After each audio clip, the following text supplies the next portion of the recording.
BFM Business et 01 TV présentent De quoi je me mêle ? François Sorel. Bonjour à tous, bonjour à toutes et à tous. C'est avec beaucoup de plaisir que je vous retrouve, bien sûr. Comme chaque week-end, on va passer une petite heure ensemble, une heure pour revenir sur tous les sujets tech de cette semaine. Bienvenue dans De quoi je me mêle. On est là, vous le savez, chaque semaine, à la fois évidemment sur le numérique. Vous pouvez retrouver De quoi je me mêle en vidéo, mais aussi en audio. À la télé aussi, sur 01 TV la chaîne, et le week-end sur BFM Business. Avec au menu de quoi je me mêle tout à l'heure, je recevrai le patron de DxOMark, qui est un labo qui est français et qui, vous le savez peut-être, fait trembler les géants, les constructeurs de smartphones du monde entier, parce qu'ils testent en fait leurs produits. Et en compagnie de DxO et de mon invité Frédéric Guichard, on s'intéressera aux meilleurs smartphones du moment. Tremblay, constructeur de smartphones. Tout à l'heure, on dévoilera donc le classement des meilleurs téléphones qui sortent là actuellement ou qui sont déjà sortis. Et puis je vous rappelle que vous avez toujours le hashtag DQJMM qui vous attend, la page Facebook aussi. Merci d'être là et bienvenue à vous toutes et à vous tous.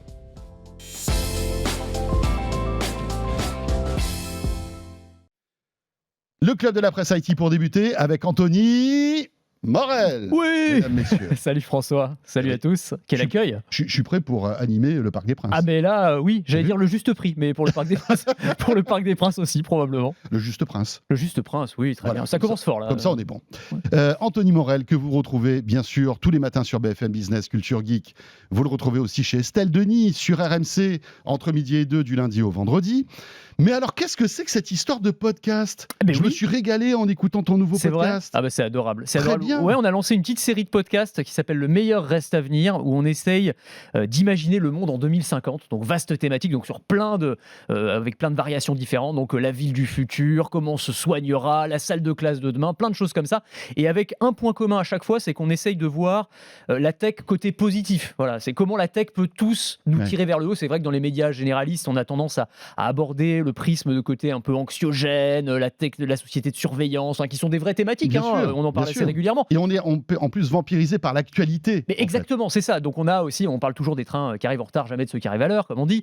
Mais là, nous, le parti pris, c'est vraiment d'essayer de voir comment tout ça peut nous tirer collectivement vers le haut. Et donc on parle avec des experts, alors à la fois des architectes pour la ville du futur, on a des auteurs de science-fiction aussi qui viennent nous donner un peu leur vision de l'avenir. Et sans trop se prendre au sérieux non plus, on sait très bien que les futurologues se plantent 90% du temps. Donc on ne prétend pas lire ni dans les entrailles de poulet, ni dans les lignes de code l'avenir, mais on essaye de se faire plaisir et d'imaginer un petit peu quelques pistes qui sont recherchés, on va dire, par à la fois des entrepreneurs, des inventeurs et des experts en tout genre. Voilà, un podcast qui est très complémentaire, je trouve, de quoi je me mêle et que vous pouvez télécharger. Ouais, sur toutes les plateformes. Sur toutes les plateformes, bien sûr.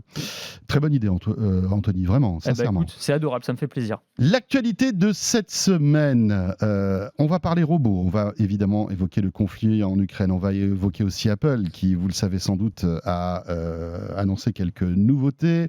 On évoquera aussi les cyberattaques qui, justement, font du mal à des constructeurs, et non des moindres, de smartphones. On va en parler dans quelques instants. Mais pour débuter, donc, ce robot, Spot. Ah, mon chouchou. Chouchou. Mon chouchou. Mais je crois qu'il t'aime aussi, puisqu'il est même venu te voir sur le plateau de BFM Business il y a quelques jours. Absolument. Ouais. Spot, Boston Dynamics. Oui. Sans aucun doute, l'expérience de robotique la plus hallucinante qu'on ait jamais vue. Moi, la première fois que j'ai été émerveillé par un robot, non pas dans des films de science-fiction, mais quelque chose de réel, c'était Spot de Boston Dynamics. C'est vrai que c'est fou ce qu'il est capable de faire. On a tous vu des vidéos sur Internet de ce chien robotique. Alors on dit chien, c'est un quadrupède parce qu'il n'a pas de tête, pas de poils, mais enfin il se comporte, et il n'aboie pas, mais il se comporte comme un chien avec un niveau d'agilité, de dextérité, de souplesse qui est absolument remarquable. Et effectivement, il a fait un petit détour par Paris parce que il était là pour courir le dernier kilomètre du semi-marathon de Paris qui se tenait dimanche. Alors courir, c'est un bien grand mot parce qu'il avance à 5 km/h quand même, mais toujours avec cette. Il trotte. Il trotte tranquillement. C'est Hyundai qui l'a apporté parce que, alors pour vous rappeler un petit peu l'histoire, c'est Boston Dynamics qui l'a conçu au départ. Boston Dynamics a été racheté par SoftBank, puis par Google, puis Par Google et par SoftBank. Par Google, par SoftBank, pardon, puis par Hyundai il y a quelques mois pour $1 milliard, donc une jolie somme. Et c'est vrai que Boston Dynamics, c'est l'entreprise la plus avancée au monde en matière de robotique. Ce robot, il fait toujours son petit effet. Quand on l'a fait venir à la rédaction, c'était très rigolo. Je pense que j'ai jamais eu autant d'attention, si tu veux, autour de moi, que lorsque j'ai apporté ce robot. C'est-à-dire que tout le monde, j'avais l'impression d'être avec Kylian Mbappé, quoi, si tu veux. Tout le monde s'arrêtait pour faire son petit selfie, la petite vidéo avec le robot. C'est amusant parce qu'on a vu une image avec un chien qui croise Spot et qui ne sait pas trop ce qui lui arrive en fait. Et carrément, et c'est vrai avec des chiens, et c'est même vrai avec des félins. Il y a des vidéos sur internet où il est face à, alors je sais plus si c'est un guépard ou un léopard, c'est très étonnant. C'est-à-dire que vraiment, même les grands félins se disent mais qu'est-ce que ce truc ? C'est quoi ce machin ? Est-ce qu'il faut que je l'attaque ? Est-ce que c'est mon copain ? J'en sais rien. Donc assez bizarre. Et c'est marrant d'ailleurs de voir, y compris les réactions des humains, parce que je te disais, à la rédaction, il y a eu vraiment deux types de réactions différentes. Il y a ceux qui sont venus accourir, prendre leurs photos et tout, et puis il y a ceux qui sont quasiment partis en courant. C'est vraiment qui ont un réflexe épidermique de dire ah non mais moi je veux pas ce truc. Il y en a qui m'ont dit ça ressemble plus à une araignée qu'à un chien. C'est vrai qu'il a ce côté, ces petites pattes là qui bougent dans tous les sens. Et j'ai même une collègue que je citerai pas qui m'a dit attends, tu le fais venir quand le chien pour que je le croise pas ? Et elle a tout fait. Elle a adapté ses horaires pour ne pas croiser le chien. Tu vois, donc on va carrément dans la phobie. Donc ce qui est intéressant, parce qu'effectivement il y a le côté spectacle, les vidéos très impressionnantes, on le voit faire des chorégraphies, danser sur du Mick Jagger, etc. Parce que c'est vrai que la question, excuse-moi, je te coupe, au-delà de la prouesse technologique et du mimétisme presque animal que peut avoir ce robot, il y a des vidéos incroyables sur Internet, on en a parlé souvent dans De quoi je me mêle. À un moment, il y a un ingénieur qui lui donne un coup de pied, il se rattrape, mais on a l'impression que c'est un animal en quelque sorte. C'est dingue, il a une dextérité qui est animale. Mais ça sert à quoi ? Alors, c'est une bonne question. Tu as raison, parce qu'on a presque de l'empathie avec lui d'ailleurs quand on lui file un coup de pied. C'est très bizarre, c'est un réflexe qui est très humain. Mais oui, en fait, il y a des cas d'usage maintenant, dans l'industrie notamment. Alors, il est utilisé, par exemple, dans des usines, dans des entrepôts, sur des chantiers de BTP pour faire des rondes, un peu comme un chien de garde robotique finalement. Parce qu'il a des caméras. Alors voilà, caméras, capteurs. On peut soit le piloter à distance, donc tu peux avoir un opérateur qui va faire une ronde en comme une voiture téléguidée en fait. Comme une voiture téléguidée, ou alors comme une voiture autonome pour le coup, il va se débrouiller tout seul, il va cartographier l'espace dans lequel il se déplace, et puis il va faire sa ronde et puis prévenir qui de droit en cas de besoin. Donc ça c'est une utilité. On va aussi lui demander de faire ce qui est considéré comme dangereux pour l'être humain. On va l'envoyer par exemple dans des centrales nucléaires quand il y a un problème. Il y a des services de police aux États-Unis qui commencent à l'utiliser. Par exemple, à New York notamment, il y a eu une expérimentation qui s'était mal terminée. Alors c'est ça, c'est-à-dire que je crois que la police de New York l'a licencié, ce chien en définitive, le chien robot. Bon, il aura fait long feu, mais il y en a d'autres qui commencent à l'utiliser. Donc voilà, les expériences sont mitigées pour l'instant. Je vais expliquer pourquoi dans une seconde. En fait, on s'en sert pour, par exemple, quand tu as soit une prise d'otage, un forcené retranché, on va envoyer le chien robot, j'allais dire en éclaireur, pour voir s'il se passe un truc, ouvrir une porte par exemple, parce qu'on peut aussi l'équiper, tu sais, tu as vu sûrement les images du robot avec un long cou et une pince. C'est ça. On dirait plus d'ailleurs un dinosaure qu'un chien à ce moment-là, et donc on va pouvoir l'envoyer comme ça en éclaireur, mais il a encore quelques faiblesses, c'est-à-dire qu'en termes d'autonomie, il n'est pas encore complètement incroyable, c'est 1h30, tu vois, il fait beaucoup de bruit. Il n'est pas complètement opérationnel aujourd'hui. Donc il s'est beaucoup amélioré. Quand tu vois les images des premiers chiens robots de Boston Dynamics, ils étaient énormes. Oui, là il a vraiment minci. Oui, il a minci, ouais, c'est clair. Et ben le premier, c'était vraiment une mule. À force de faire le marathon aussi. À force de courir, forcément, il a perdu du poids, c'est normal. Mais c'est vrai que les premières versions, et d'ailleurs, l'armée américaine s'y était intéressée au début, et puis avait dit bon, non, en fait, on va pas le prendre parce que effectivement, il était trop bruyant, trop gros, c'était pas opérationnel. Là, celui-ci est testé aussi par différentes armées, je crois, y compris par l'armée française, qui teste différents robots. Mais pour l'instant, parce que le fantasme qu'on peut avoir derrière, tu sais, c'est le robot qu'on va équiper d'armes qui va. Et d'ailleurs, il y a une version de. Alors, c'est peut-être pas d'ailleurs un Boston Dynamics parce qu'il y a plusieurs robots chiens, mais qui est équipé d'une arme, genre d'un fusil d'assaut. Enfin voilà, là, c'est carrément flippant. Mais pour ceux qui imaginent des scénarios un peu à la Terminator, sachez qu'on n'en est clairement pas là. Déjà, alors pour la petite histoire, par exemple, ne serait-ce que pour connecter le chien. Ici, on a des brouilleurs Wi-Fi et puis pas mal d'interférences parce qu'il y a des studios télé et radio. Le chien passait les ascenseurs, pouf, il tombait par terre. Ah, carrément. On Donc, a dû, il perdait le relais, en fait. Ouais, exactement. On a dû bidouiller avec tous les techniciens réseau pour trouver l'adresse MAC du chien, la déverrouiller spécifiquement. Enfin, ça a été une tannée. On a dû faire une demi-journée d'essai pour pouvoir, tu vois. Donc, je veux dire, le soulèvement des machines, Oui, moi je peux bien. c'est ça. Avec la 5G, c'est pas gagné. On n'y est pas tout à fait. T'as eu l'occasion de jouer avec un peu ou de le voir en vrai ou pas? Non, j'ai pas eu cette chance. J'ai pas pu venir quand il est venu, quand tu faisais ta chronique. Mais franchement, c'est vrai que c'est inspirant. Moi, j'ai reçu le patron de Hyundai France, tu sais, parce que comme tu l'expliquais, Hyundai a racheté 80% de Boston Dynamics, je crois, c'était en l'été 2020. Et je leur posais la question de savoir ce qu'ils comptaient en faire. Et ils trouvent pas mal de passerelles. Alors, c'était un peu flou quand même, hein, mais des passerelles entre l'automobile et ce type de robot. Ils imaginent, par exemple, que pour les personnes handicapées, on pourrait très bien avoir un parcours dans un véhicule autonome et puis après avoir des exosquelettes, parce qu'on parle de ce robot-là, mais Boston Dynamics a d'autres robots, notamment des bipèdes qui Atlas. sont impressionnants. Atlas, c'est le robot le plus impressionnant du monde aujourd'hui, Voilà, Atlas. c'est ça. Donc voilà, intéressant comme sujet. On verra après à quoi ça va servir. Mais tu as raison de poser la question de dans la vie quotidienne, quoi. Est-ce que c'est le genre de robot qu'on pourrait... Alors bon, pour l'instant c'est hors de question. D'abord c'est hors de prix, hein. C'est autour de, je crois que c'est 90 000 $, donc autour de 70 000 €, quelque chose comme ça. Je crois qu'il y a plein d'options en plus. C'est ça. Comme les voitures. Il y a plein d'options. Oui, c'est ça. On peut d'ailleurs, on s'en est servi, y compris pendant la phase Covid, comme robot décontaminateur. Donc on lui ajoute une buse, par exemple, qui va envoyer du liquide décontaminant et on le laisse se balader comme ça dans dans un aéroport ou peu importe. Mais bon, chez les particuliers, tu as raison, je pense que les applications pour l'accompagnement des personnes âgées, peut-être pas sous cette forme-là, peut-être plus petit et moins un chihuahua ou un caniche, tu vois, plutôt qu'un format berger allemand, ça pourrait être peut-être un peu moins effrayant pour les personnes âgées, éventuellement. Moi, j'y pensais comme je le voyais sur le semi-marathon, moi je cours pas mal, enfin j'aime bien, donc je me disais, compagnon de course à pied, ce serait pas mal pour porter ta petite gourde, ça pourrait être sympa. Et puis pour te motiver, tu sais, avec un petit haut-parleur. Exactement, ou pour te servir de lièvre, tu sais, pour te faire la bonne allure, au bon moment, ça pourrait être ça. Non, au-delà de la blague, il va falloir imaginer des usages dans le grand public, on n'y est pas. Pour l'instant, c'est clairement B2B et c'est tout, quoi. Voilà pour Spot.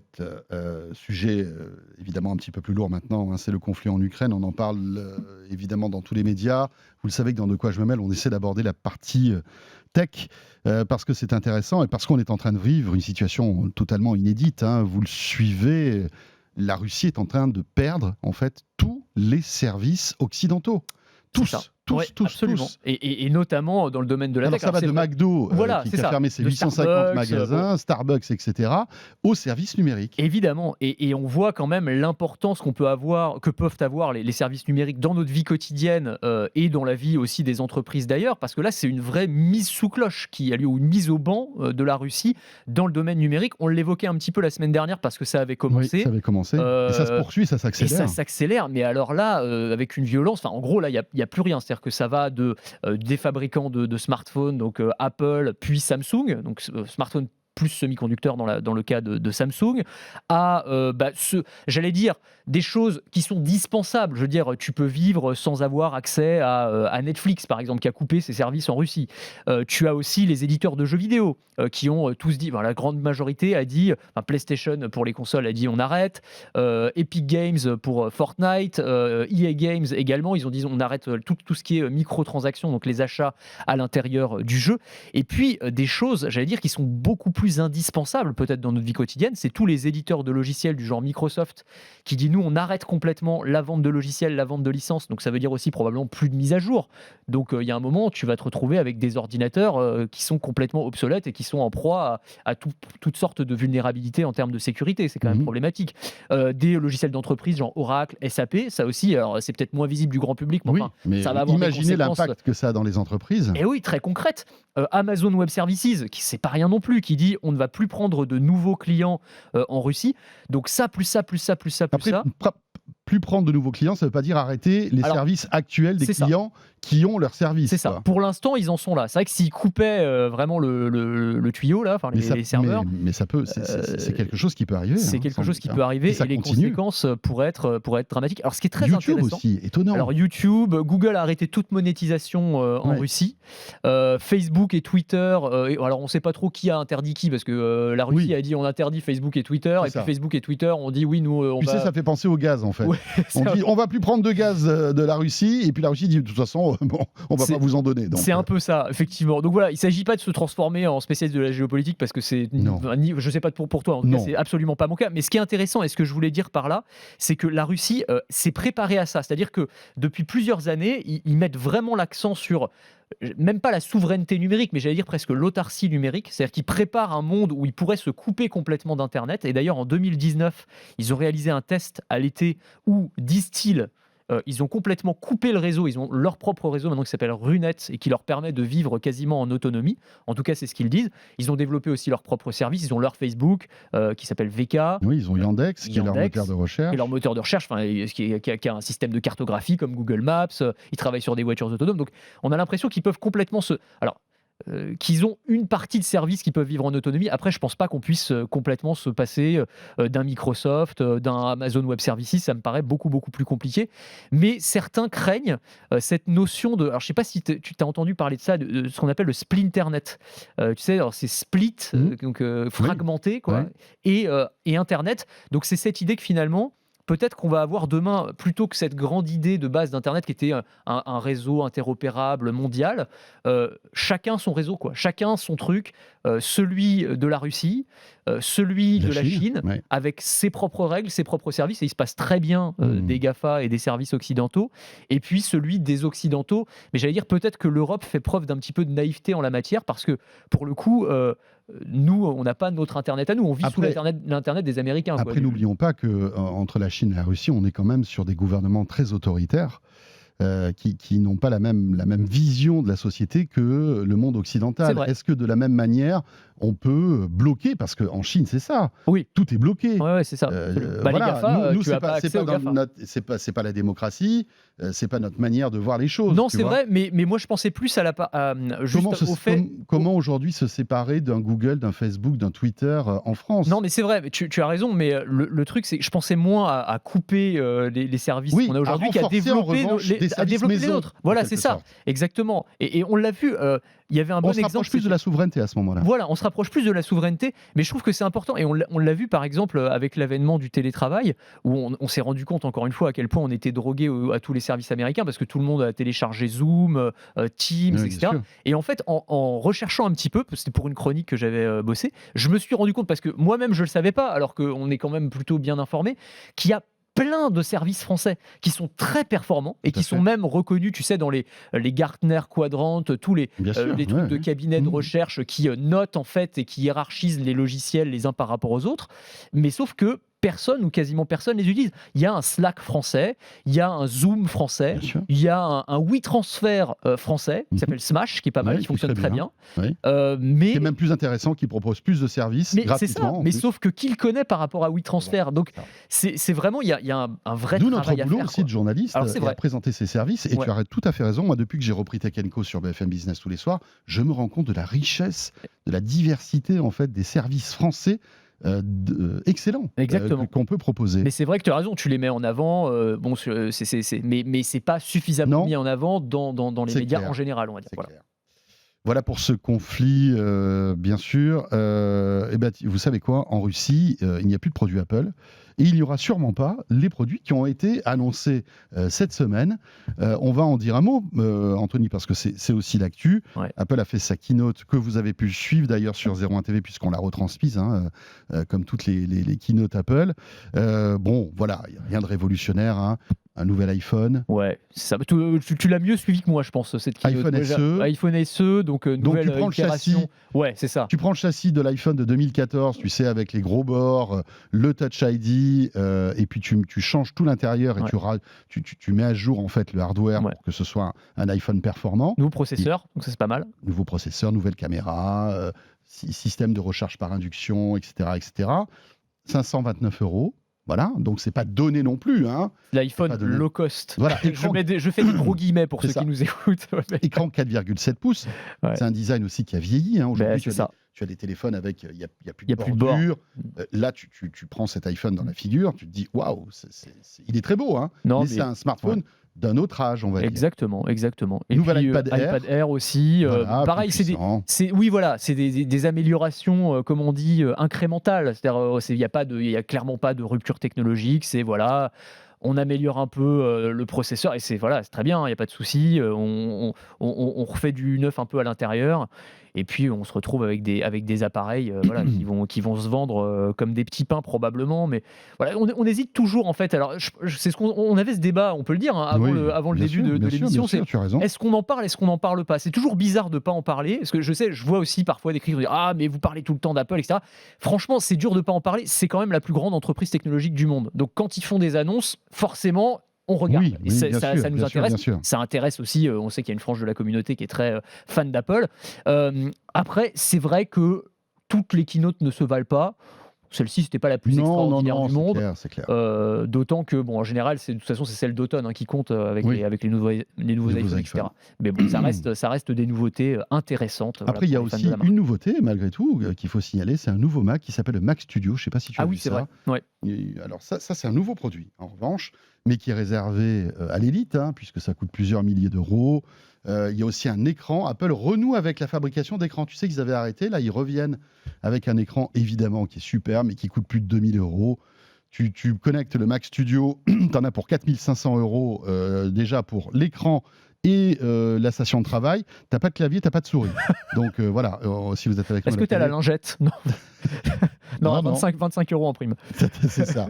Non. Donc voilà, mais après, ça c'est des machines, on va dire, d'exception qui sont faites pour tous les créatifs. Pour les pros, là. Ouais. Voilà, mais en revanche, pour eux, ça va être... C'est hyper important. Et puis, important. dedans, tu sais, il y a toujours cette volonté d'Apple de se détacher d'Intel. Donc là, une nouvelle puce maison qui est encore plus puissante que les précédentes, c'est la M1 Ultra.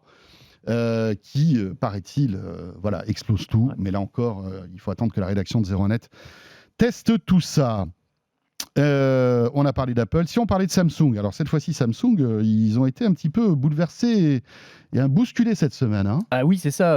Ils ont subi une attaque informatique assez importante de la part d'un groupe qui s'appelle Lapsus, avec un $, à la fin, qui est très actif, qui est apparu en décembre 2021, qui est spécialisé dans les ransomware. Ils s'en sont pris ces derniers mois au Parlement portugais, au ministère de la Santé brésilien, à des opérateurs télécoms en Amérique du Sud. Et là, ils s'en sont pris coup à coup à deux grands groupes technologiques, donc Samsung et puis Nvidia. Je vais y revenir dans une seconde. Alors Samsung, c'est quand même pas rien parce qu'ils ont volé le code source des Galaxy, des smartphones Galaxy. C'est quand même pas pareil. Alors, Samsung a voulu rassurer tout le monde en disant qu'il n'y avait pas de données personnelles de clients ou d'utilisateurs qui avaient été compromises.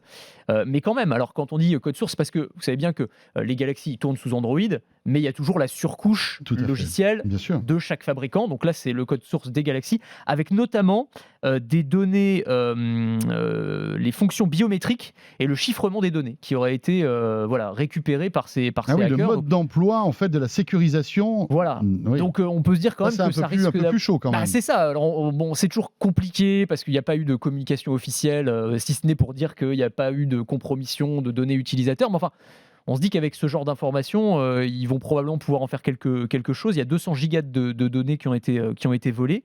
Et puis Nvidia, alors très intéressant aussi, qu'ils ont tenté de faire chanter. Alors même chose, ils ont réussi à les hacker. Et ils ont fait une demande assez étonnante. Ils ont exigé que Nvidia lève les restrictions sur les processeurs pour miner de l'Ethereum, pour miner des cryptos. Parce que tu sais que Nvidia a mis en place effectivement une sorte de bridage de leur carte graphique, parce que sinon les gamers en gros peuvent plus en trouver. Donc c'est un peu compliqué. Parce que c'est tellement puissant que en fait les pros des bitcoins, etc., des monnaies, enfin des crypto-monnaies s'en servaient pour miner. Surtout pour l'Ethereum, parce que pour le bitcoin, c'est des ASICs, c'est encore un autre matériel. Mais pour les cryptos, tu as raison, il faut des cartes graphiques. Et donc en gros, il y a eu une razzia sur les cartes graphiques pour des mecs qui se construisent leur propre ferme de minage à la maison, ou pas à la maison d'ailleurs.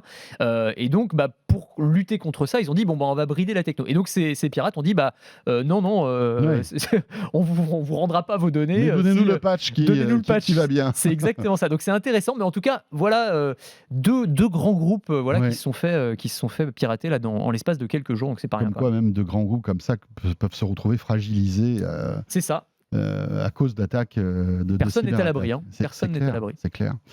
Dans l'actualité aussi, tu voulais nous parler de voitures autonomes. Alors j'imagine que c'est un sujet que tu traites souvent dans tes différentes chroniques, hein, Anthony. On en parle aussi.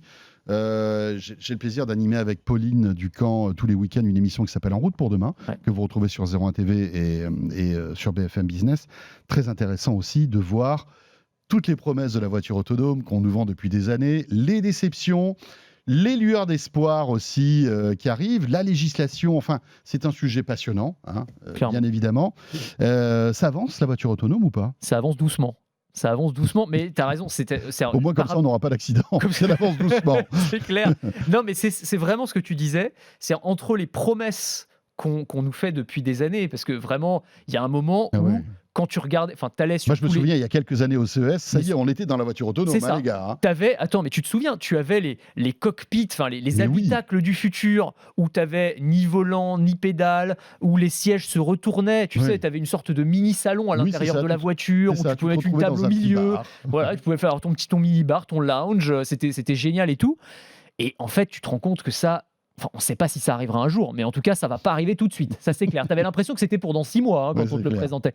Donc, il y a eu une sorte de désillusion. Et donc là, les choses avancent quand même beaucoup plus lentement, pour plein de raisons. Pour des raisons réglementaires d'abord, parce que forcément, la réglementation va moins vite que la technologie. Même d'un point de vue technologique, on s'est rendu compte que ce n'était pas si simple que ça, et que entre faire circuler une voiture autonome sur la route 66 et la place de l'Étoile aux heures de pointe, ce n'était pas exactement le même délire. Et voilà, non, mais c'est une réalité aussi. Hein. C'est clair. Hein. Mais donc voilà, plus des questions, y compris de sécurité informatique. Qu'est-ce qui se passe si on arrive à prendre le contrôle d'une voiture à distance ? Enfin, il y a plein de questions qui se posent. Et donc, du coup, ça va quand même un petit peu moins vite que prévu. Et là, il y a eu une annonce quand même assez intéressante, c'est qu'à partir du 14 juillet, la loi va changer et on va avoir en France l'autorisation de rouler dans des voitures autonomes de niveau 3. Donc, tu vois, niveau 3, pour rappeler, pour ceux qui n'ont pas tout suivi... Il y a 5 niveaux. Hein. Voilà, donc il y a 5 niveaux. Ça va de 0, donc c'est pas du tout autonome. C'est la 2 chevaux. C'est la 2 chevaux, c'est la voiture normale, tu vois. Voilà. Là, aujourd'hui, on est à niveau 2, donc on a une assistance à la conduite, maintien aide au maintien dans la voie, mais il faut garder les mains sur le volant, évidemment. Niveau 5, c'est plus de volant ni de pédale, donc là, c'est vraiment la totale. Là, il n'y a plus de volant, plus de pédale, plus de conducteur, en fait. Hein, la voiture est totalement autonome. Exactement. Et niveau 3, c'est tu as le droit de lâcher le volant. Tu peux conduire sans le volant, mais dans des conditions particulières. Donc il faut être... Pas sur le rond-point de l'Étoile. Ben voilà, là c'est à éviter. Voilà. Là, je vous le déconseille. Là franchement, de toute façon, je reprends la main. Je pense que les ingénieurs doivent se prendre en Xanax quand ils doivent essayer de programmer le rond-point de l'Étoile pour une voiture autonome. Je pense que c'est impossible. Parce qu'en fait, la voiture autonome, elle conduit trop bien. Elle est trop sage, en fait. C'est impossible. Tu es obligé quand tu mets une demi-heure pour aller d'une rue à une autre. C'est ça. Donc la voiture, je pense que, si tu veux, elle est en PLS. Quoi. Elle arrive au milieu du truc, je sais plus quoi faire. Quoi. Tous les leaders en panique. Et voilà. Mais là, du coup... Et t'as tout le monde qui fait ouais, qu'est-ce qu'elle fait la Google là et donc du coup voilà, niveau 3 c'est on peut lâcher le volant, mais alors ce sera à moins de 60 km/h, pas de piétons et pas de cyclistes aux alentours, donc c'est quand même dans des conditions très particulières. Donc le périphérique par exemple. Voilà. Alors même pas l'autoroute parce que tu peux pas rouler. Ah oui. Dans les bouchons. En fait, le cas d'usage auquel ils ont pensé, je pense que c'est ça. C'est en gros la voiture, elle pourra se débrouiller toute seule dans les bouchons quand elle est à l'arrêt. Elle pourra rouler toute seule quand elle est à l'arrêt. Donc c'est très pratique. Oui. C'est super. Vraiment merci la techno. Beaucoup. Heureusement vraiment que. Merci ça avance. messieurs. Merci messieurs. Non mais c'est quand même un pas en avant, mais ça montre bien que ça avance quand même beaucoup moins vite qu'on le souhaiterait. Puis il y a une autre barrière aussi, quand même, c'est... Même si je pense qu'elle va sauter assez rapidement, c'est la barrière psychologique. C'est est-ce que les gens sont prêts à monter dans une voiture T'as déjà eu l'occasion ? Oui, t'as déjà testé une voiture autonome, de toute façon. Oui, mais tu sais que j'ai flippé, vraiment. C'est vrai ? Ouais. Ah, j'étais avec un spécialiste qui était là, qui a lâché le volant, et j'étais vraiment flippé, quoi. Ah, c'est marrant. J'avais pas confiance. Pas confiance parce que je me suis dit, on sait jamais. Mais encore une fois, comme tu dis, c'est une question d'habitude. C'est ça. je pense qu'au bout de 10 minutes, tu commences un peu à être moins stressé. Au bout d'une heure, tu oublies de temps en temps. Et puis après, voilà quoi. Moi, c'est l'expérience C'est un peu que j'ai comme faite, tout. effectivement. C'est que vraiment, sur les 2 premières minutes, j'ai eu ce sentiment un peu de panique. Enfin, c'est complètement contre nature de voir Ouais, bien une sûr. voiture qui se Non, mais conduit t'as tout le seul. cerveau qui pète un câble. T'as le Il se dit, cerveau mais qui se attendez, pète, le c'est gars, ça. il faut qu'il tienne le volant là. Ouais. Mais moi, franchement, au bout de 5-10 minutes, alors c'était avec Valeo, donc qui est un grand Ouais. équipementier français, et qui avait organisé des tests dans Paris en conditions de circulation. Et vraiment, au bout de 5 minutes, j'ai oublié que j'étais dans une voiture autonome. Ça devient naturel, comme quand tu es dans un métro qui roule tout seul. Enfin voilà, c'est vraiment, il y a ce truc Mais où. encore, le métro qui roule tout seul, t'es pas forcément au courant. Parce Ouais. que t'es dans la rame, tu vois pas le conducteur. Et puis même, enfin, de toute façon, il est pas là, mais tout dépend où t'es. Et c'est différent, tu vois, comme ambiance. T'es sur des rails déjà. Et puis accessoirement, t'es sur des rails. Et puis Oui, bon, non, mais c'est vrai, t'as raison, c'est différent. Mais moi, la sensation que j'ai eue, en tout cas, c'est au bout de Ouais, quelques non, mais minutes t'as de raison. quasiment oublier. Mhm. Et en fait, c'est intéressant parce il y a tous les ans là, un baromètre, alors ils appellent ça le baromètre d'acceptabilité du véhicule autonome. Donc c'est pour voir si les gens seraient prêts potentiellement à Petit monter à petit, intègre cette, Ouais, ça monte cette en fait. technologie. On se rend compte qu'il y a plus de la moitié des Français qui dit qu'elle serait. Alors c'est toujours pareil entre dire ouais mais pas de problème. Ouais. Charles, vas-y, monte dedans. Vas-y, je te regarde. Et peut-être qu'il y aurait une différence, mais en tout cas, il n'y a pas une hostilité ou une animosité particulière. Et on voit même que les chiffres se rapprochent de ceux qu'on avait il y a 15 ans quand on parlait d'assistance à la conduite, d'ABS, ce genre de tout à choses. fait, ouais. Donc qui ont été depuis adoptés à grande échelle. Donc on peut se dire que de ce point de vue-là, je pense que ça posera pas un problème si longtemps que ça. Mais Après, on n'a pas évoqué Tesla, mais c'est vrai que c'est un peu un cas à part. Hein, Tesla, ils avancent, ils tracent leur route, c'est le cas de le dire, hein, sans mauvais jeu de mots sur ce sujet-là. Ouais. Avec Elon Musk qui est persuadé que dans quelques années, sa voiture sera totalement autonome. D'ailleurs, c'est l'une des plus performantes en autonomie. Alors peut-être pas en France, parce qu'elle est bridée, elle est bridée en France. mais aux US. Et si vous êtes avec nous à la télé, là, vous voyez des images qui sont hallucinantes. La voiture, voilà, le conducteur a ses mains sur ses genoux et la voiture trace des kilomètres, change de voie, sort, prend des bretelles, etc. Toute seule, quoi. Ça va, ouais. Elle se débrouille bien, effectivement. Alors de temps en temps, il y a des accidents. Il y a des accidents. Mais quand tu vois les accidents, enfin, bien sûr, c'est toujours dramatique parce que voilà, souvent il y a des pertes humaines, hein. Mais quand tu essaies de te poser et que tu vois que c'est tous les temps de millions de kilomètres, tu dis finalement c'est beaucoup plus sûr que un conducteur. C'est tout le problème, c'est de rationaliser le truc. C'est-à-dire qu'effectivement, si, comme tu le dis, tu te poses et que tu fais le calcul, oui, clairement, de toute façon, il n'y aura jamais zéro accident, ça n'existera pas.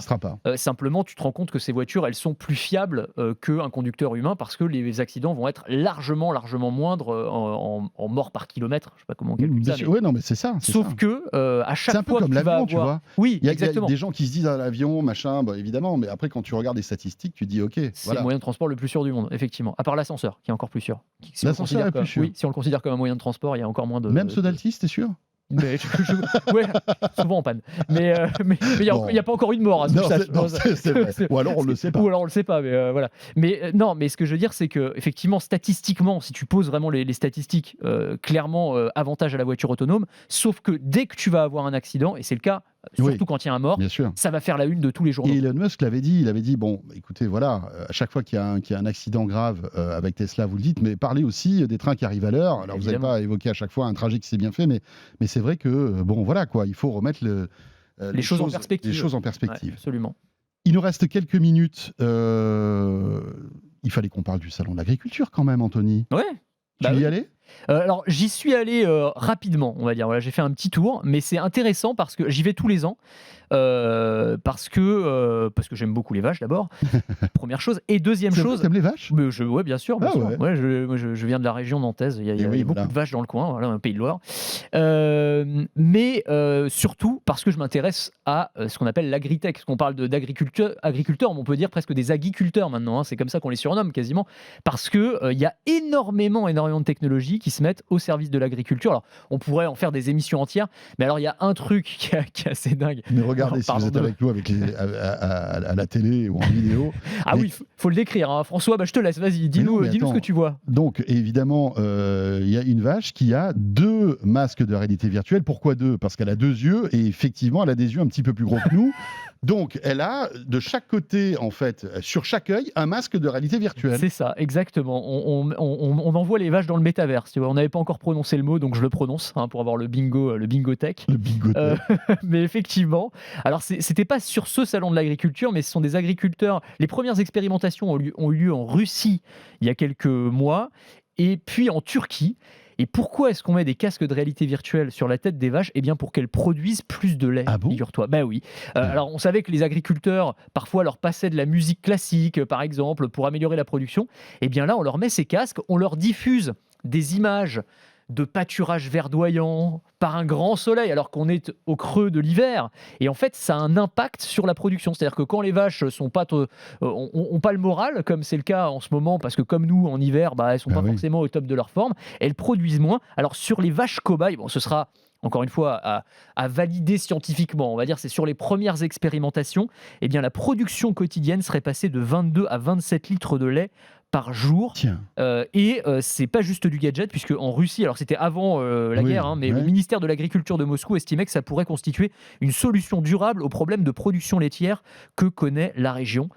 Derrière, ça pose aussi des questions en termes de maltraitance animale. Est-ce que mettre un casque de réalité virtuelle 8 heures par jour sur la tête d'une vache, c'est bon pour elle ? J'en sais rien. Tu vois, je suis pas spécialiste en la matière. C'est rigolo parce que moi j'avais entendu parler de musique classique, des choses comme ça pour les détendre, pour qu'elles puissent justement plus produire de lait. Donc imagine musique classique plus métaverse. Là, c'est le top. Lait non-stop là.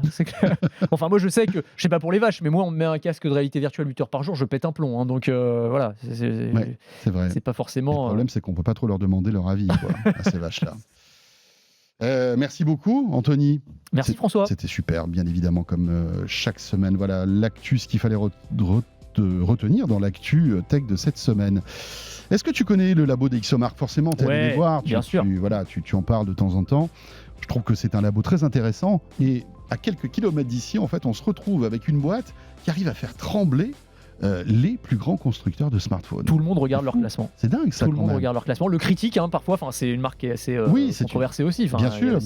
Mais c'est hyper intéressant. Tout le monde se positionne, en tout cas, veut avoir sa note sur des Ixomark. J'imagine les constructeurs de smartphones qui disent combien on a.